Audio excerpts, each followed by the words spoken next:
ಮುಗಿಸ್ಬಿಡ್ತೀನಿ. Mic ಇಲ್ಲ, ನೀವು mic ಇದ್ರೆ ಮಾತಾಡ್ತೀನಿ, ನಾನು ಜೋರಾಗಿ ಹೇಳೋದು ಯಾಕಂದ್ರೆ ಎಲ್ಲರಿಗೂ ಕೇಳಬೇಕು.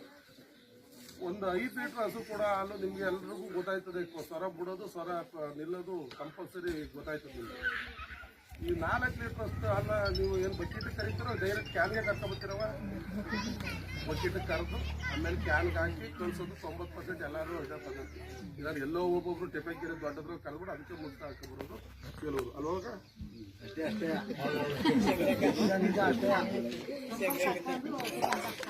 ಸಂಬಾರ ಸಣ್ಣ 5 ಲೀಟರ್ ಒಂದು ಸ್ವಲ್ಪ ದೊಡ್ಡ ಥರ ಅವಕ್ಕೆಲ್ಲ ಕರಿಬೇಕು, ದೊಡ್ಡ ಪಾತ್ರೆ ಬೇಕು, ಇಲ್ಲ ಬಕೆಟ್ ಬೇಕು. ಕರೆದ್ಬಿಟ್ಟು ಅದನ್ನ ಕ್ಯಾನ್ಗೆ ಹಾಕಿ ಕೊಟ್ಟು ಕಳಿಸೋದೇ ನಾನು ಇವತ್ತೊಂದು ಹಾಲು ಹಾಕೋದು. ಇದು ಕಾಮನ್ ಪದ್ಧತಿ. ಈಗ ನೀವು ಹಾಲು ಕರಿಬೇಕಾದ್ರೆ ನೀವು ಸ್ವರ ಕೂಡ ನೀವೇನು ಮಾಡ್ತೀರಿ, ಮನೆ ಕಾಫಿ ಟೀಗೆ ಇಟ್ಕೋಬೇಕು. ಕೆಲವರು ಇದು ಎಲ್ರಿಗೂ ಅಲ್ಲ. ಆಮೇಲೆ ಇದು ನನಗೆ ಹೇಳ್ತವ್ರೆ, ನಾನು ಯಾರ ಕಡೆಗೂ ಮುಖ ನೋಡ್ತಾ ಇದ್ದೀನಿ, ಯಾವ ಉದ್ದೇಶದಿಂದ ಅಲ್ಲ, ನೋಡ್ತಾ ಇದ್ದಾಗ. ಯಾಕೆ ನಮ್ಮ ಅಕ್ಕಂಗೆ ಜಾಸ್ತಿ ಹಾಲು ಕರಿಯೋರು ಈ ಕಡೆಗೆ ನೋಡ್ತಾ ಇದ್ದೀನಿ. ಗಂಡಸರು ಹಾಲು ಕರೀತಾರೆ, ನಮ್ಮ 3 ಹೇಳಿ ಸತ್ಯ ಅದು ಕರೀತಾರೆ. ದೊಡ್ಡ ಹಸುಗಳು ಇಟ್ಕೊಂಡಿರೋ ಅಂತ ಮಾಡಿದ್ರೆ ಗಂಡಸರು ಹಾಲು ಕರೀತಾರೆ. ಆದರೆ ಈ ಕಾಮನ್ ಆಗಿ ಹೇಳ್ತಾ ಇರೋದು, ಈಗ 5 ಲೀಟ್ರ್ ಹಾಲು ಕೊಡ್ತಾ ಇದ್ದಾಗ 4 ಲೀಟ್ರ್ 4.5 ಲೀಟ್ರ್ ಬಂದ ತಕ್ಷಣ ನಿಮ್ಗೆ ಗೊತ್ತಾಯ್ತದೆ. ಇನ್ನೊಂದು ಅರ್ಧ ಲೀಟ್ರು ಹಸು ಕುತ್ಕೊಂಡಿರೋ ಹಾಲು ನಿಮ್ಗೆ ಗೊತ್ತಾಗ್ತಿತ್ತು. ಪಾತ್ರೆ ಪಕ್ಕಕ್ಕಿತ್ತು, ಮನೆಯಲ್ಲಿ ಅರ್ಧ ಲೀಟ್ರ್ ಪಾತ್ರೆ ಕರೆದು ಇಡೋದು ಅಭ್ಯಾಸ ಕೆಲವರಲ್ಲಿ ಆಯ್ತು. ಇಟ್ಟು ಈ ಮುಖದಾಗ ಏನು ಕರೆದಿರ್ತೀವಿ 4 ಲೀಟ್ರ್ ಹಾಲನ್ನ ಕ್ಯಾನಿಂದ ಬಕೆಟಿಂದ ಕ್ಯಾನ್ಗೆ ಹಾಕಿ ಡೈರಿ ಕಳಿಸ್ಕೊಡ್ತೀವಿ. ಕಳಿಸ್ಕೊಟ್ಟಾಗ ಇಲ್ಲಿ ಬಂದು ಹಾಲು ಟೆಸ್ಟ್ ಹಾಕ್ತೀರ, ಹಾಲು ಪಾಸ್ ಆಗಲ್ಲ.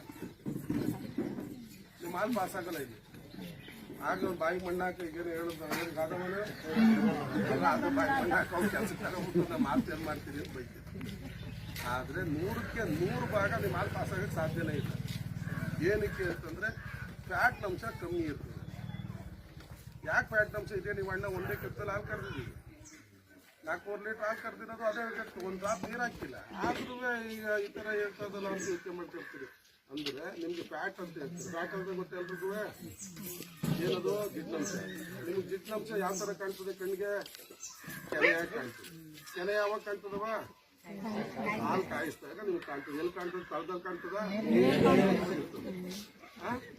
ಮೇಲ್ಗಡೆ ಇರ್ತದಲ್ವ? ಕಣ್ಣು ಕಾಣೋದು ಯಾವಾಗ? ಮೇಲೆ.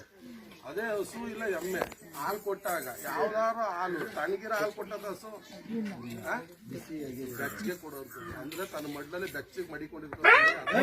ತನ್ನ ಫ್ಯಾಟ್ ಅಂಶನೆಲ್ಲ ಮೇಲೆ ಇಟ್ಕೊಂಡಿರ್ತದೆ. ಪೌಷ್ಟಿಕಾಂಶದ ಹಾಲು ನಿಮ್ಗೆ ಗೊತ್ತಿಲ್ಲ. ಏನ್ ಮಾಡ್ತೀರಿ, 3/4 ಭಾಗ ಹಾಲು ಇಲ್ಲಿ ಕರೆದ್ಬಿಟ್ಟು ಡೈರಿ ಕರ್ತೀರಿ. ಇಲ್ಲಿ ಬಂದಾಗ ಸೇಲ್ ಆಗ್ತದೆ. ಅಲ್ಲಿ ಒಂದು ಅರ್ಧ ಲೀಟ್ರ್ 3/4 ಲೀಟ್ರ್ ಗೊತ್ತಿಲ್ಲದೆ ಆಗ ತಪ್ಪಿದ್ರೆ ಅಲ್ಲಿ ಮನೇಲಿ ಇಟ್ಟು ಬಂದಿರ್ತೀರಿ. ಅಲ್ಲಿ ಹೆಚ್ಚಿಗೆ ಫ್ಯಾಟ್ ಅಂಶ ಇರ್ತದೆ, ನಿಮ್ಗೆ ಅದು ಗೊತ್ತಾಗೋದಿಲ್ಲ. ಅಲ್ಲಿ ವ್ಯತ್ಯಾಸ ಆಗಿ 90% ಹಾಲು ಮೇಲಾಗೋದ್ರೆ ಮೊದಲನೇ ಕಾರಣ ಇದು. ಇವತ್ತಿಂದ ಅದನ್ನ ಗುಡಿ ಸಂಪೂರ್ಣ 5 ಲೀಟ್ರ್ ಕೊಡೋ ಅಂಥದ್ದು 10 ಲೀಟ್ರ್ ಕೊಟ್ಟು ಬಕೆಟ್ ಪೂರ ಕರೀರಿ. ಅದಾದ್ಮೇಲೆ ನಿಮ್ಮ ಮನೆಗೆ ಎಷ್ಟು ಬೇಕು, ಅರ್ಧ ಬೇಕು, 1 ಬೇಕು, ಅಷ್ಟು ತೆಗೆದು ನಿಮ್ಮ ಮನೆಗೆ ಒಂದು ಪಾತ್ರೆಗೆ ಎತ್ಕೊಳ್ಳಿ. ಅದಾದ್ಮೇಲೆ ಬಕೆಟಿಂದ ಕ್ಯಾನ್ಗೆ ಹಾಕೋದು ಅಭ್ಯಾಸ ಅಲ್ವೇನವ. ಈ ಹಾಲು ಕರೆದಾಗ ನೊರೆ ಬರ್ದೇ ಇರೋ ಅಂತ ಹಾಲು ಯಾವ್ದಾರು ಕೊಡ್ತದ? ಕರೆದಾಗ ನೊರೆ ಬಂದೇ ಬರ್ತದೆ. ಆ ಬಜ್ಜಿಕಲ್ಲ ಕ್ಯಾನ್ ಕುಯ್ಬೇಕಾದ್ರೆ ಆ ಬಜ್ಜಿ ಮಗನ ನೊರೆ ಬಜ್ಜಿಗೆಲ್ಲ ಇಟ್ಕೊಬಿಡ್ತದೆ, ಬರೋಕ್ಕಿಲ್ಲ. ಅದು ಕಂಡ್ರೆ ನಮ್ಮ ಅಕ್ಕಂಗಿರು ಗೊತ್ತಿದ್ದೇನೆ, ಎಲ್ರಿಗೂ ಅಲ್ಲ ಗೊತ್ತಿದ್ದೇನೆ. ಒಂದು ಸಿಂಗ್ತೀರ ಏನು ಬೇಕು ಅಂತ ಅಲ್ಲಾಡ್ಸೋದ್ರೆ ಸಾಮಾನ ಅಲ್ಲೋ ಬಂದ್ಬಿಡ್ತೆ.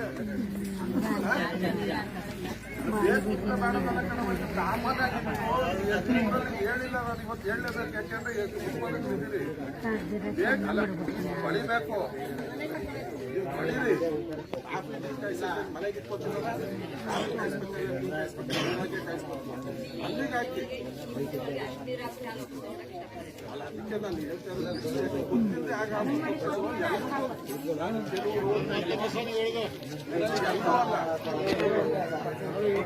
ಗೊತ್ತಿಲ್ಲದೆ ಆಗೋದು ಸ್ವಲ್ಪ ತಪ್ಪು. ಬೇಕು ಅಂತ ಮಾಡ್ತಾ ಇಲ್ಲ. ಇದು ಏನೋ ನೀವು ಮಾಡಲೇಬೇಕು ಅಂತ ಹಠ ಇಟ್ಕೊಂಡು ಮಾಡ್ತಾ ಇರೋ ತಪ್ಪಲ್ಲ. ಗೊತ್ತಿಲ್ಲದೆ ಆಗೋದು ತಪ್ಪುಗಳು. ತಪ್ಪುಕೊಂಡ್ರೆ ನೀವು ಆಗ ಸುಧಾರಣೆ